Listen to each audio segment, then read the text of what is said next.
Hey everyone, I'm Nina Zeta with Sidewalker Daily, and in today's video, I want to talk about when to say no to a brand partnership.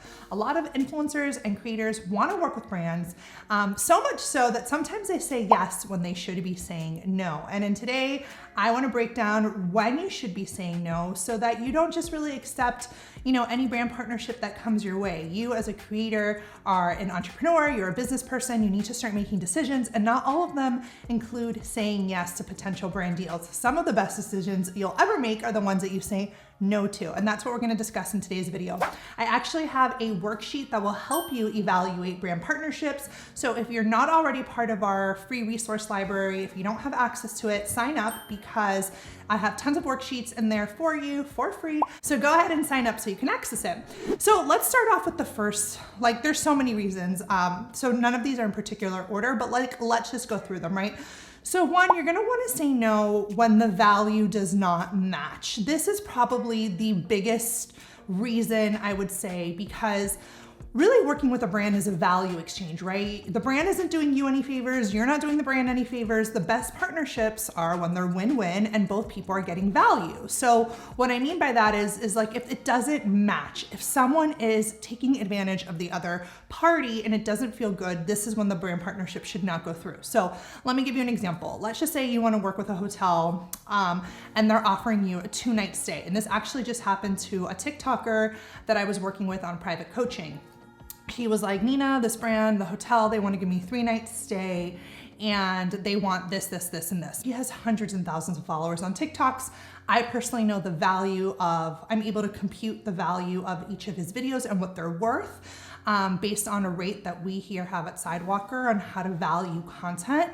And the value just didn't match up. I'm like, if he was to spend out of pocket to stay at this hotel, he's gonna spend $300 a night, comes out to $900. But the content and the deliverables that the brand was asking of the TikToker really outweighed $900 worth of content, right? It was like they were asking for thousands and thousands of dollars worth of content. And you see, it just didn't match up. So a really big red flag, I guess, is when the deliverables don't indeed match up. The value doesn't match up. It's not really fair, right? The hotel is asking for tons of content, but the exchange that they're giving isn't worth it.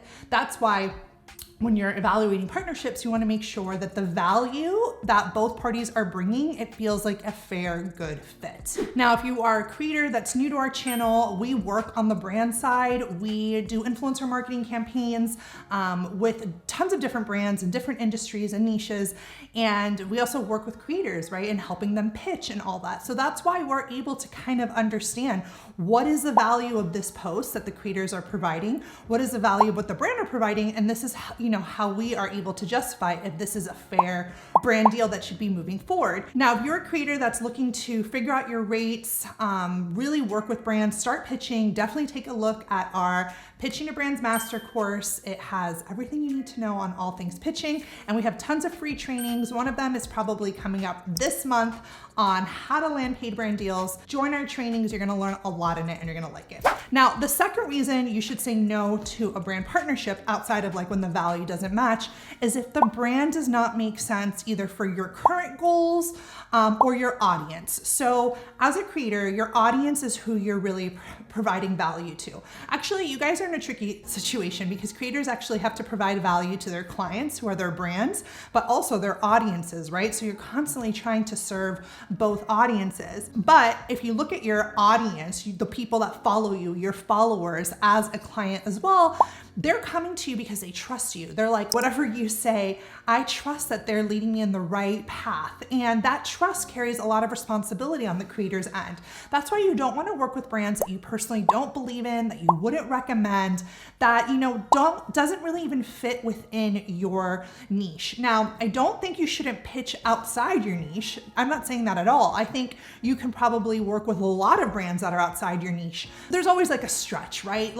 I think editorially, you can come up with an angle. You can say, okay, let's just say on this channel, we talk about entrepreneurship, we talk about social media. So it makes sense when we find brands. If I was to come up here and, talk about maybe a cooking appliance or a baby blender on the YouTube channel, I don't know. I think it's a little bit of a stretch, and I'm sure I could find a way to like editorially make it make sense. Like, I'm a mom, I work full time, this is the blender I use. But to be honest, I don't think people in this audience care what blender I work with, right? So these are things that you have to kind of consider when you are working with a brand or not. Like, does it make sense within your niche, within your, would your audience even get value from it? Another thing outside of like, does it add value, right, to your audience is, do you align with the brand's mission and goals? So for example, you as an entrepreneur, as an influencer, as a creator, you need to do research on the brands. The same way the brands are researching you and making sure that you're squeaky clean, you also want to look into the brands that you're working with, see, have they had any conflict or drama in their company or things that you personally don't align with, that you don't want your name on. Obviously, it's hard to predict in the future, but I think there's just basic research that you can do to kind of see, what this company is about. And also like your long-term mission. Like, let's just say you are a family influencer and you have like a big audience, I don't know, of other families that follow you. Are you going to want to promote a product that doesn't align with the values that you are projecting in your channel? So like, let's just say, a tobacco company came to you, or even a liquor company. Like, you'll have to ask yourself, do I even drink? If you're all about setting up like soirees and dinner parties, and of course it makes sense to align with a liquor company, it's like a win-win. But if you never talk about alcohol on your page or drinks, and like maybe you're not even drinking, or again, these are things that you may want to consider. Do they make sense with your mission and what you're trying to do? I think another reason to say no to a brand partnership are all the fine things that go into the contract, right? So just because you're saying yes up to a certain point doesn't mean that you can't pull back and say, no, I don't want to do this. So for example, you may get a contract, which please, influencer creator, I hope you guys know from being on this channel that you are reading them thoroughly, because you never know what goes into a contract. And it's not to say that the brands are putting these with like bad intentions to sneak and trick you. Accidents happen. Contracts from other campaigns, may get your name on it, and vice versa. So it's up to you to diligently read through all the material. But outside of that, once you get to a point in your contract that you're like, wait a second, I don't want this, that, this, or I don't want whitelisting, or I don't want the brand to use my image in perpetuity, or I don't want, whatever the things that you don't feel comfortable with, you can always backtrack and renegotiate. Again, you don't have to just say yes or no. You can renegotiate the contract, and this is standard practice. This is a standard thing to do, especially if there's something in the contract you don't feel 100% on or good about. It's better to deal with it now than having to deal with it in the future.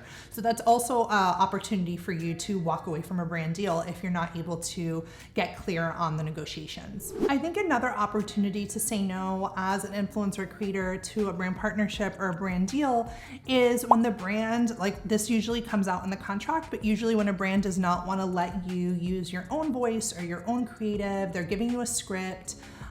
Maybe you don't feel that the script is you, it feels totally off. Like again, case by case, there may be a script that feels like you and you're like, oh, this works. Like I would totally say this anyway. So I'm not saying don't work with a brand if they give you a script. I'm saying think critically about the brands that you work with, and if the script feels off, or if the brand is coming to you and just being like, this is how we want it done, take it or leave it. Again, up to you to decide, take it or leave it.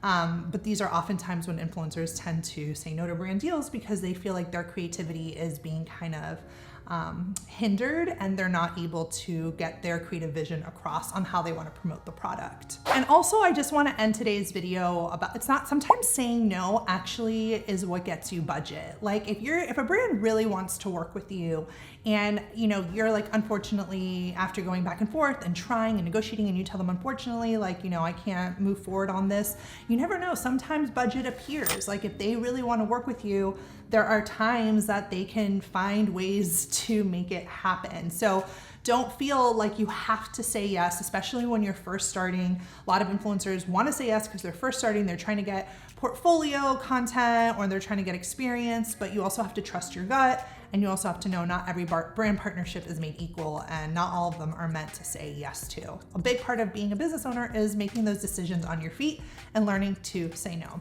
So anyways, guys, hope you liked today's video. Make sure you subscribe to our channel. Make sure you leave me a comment, like this video, fuel our fire. And like I said earlier, we have tons of free trainings on how to work with brands, how to land paid brand deals, media kit trainings, and more. So check out our free trainings page, and I hope to see you in a free training.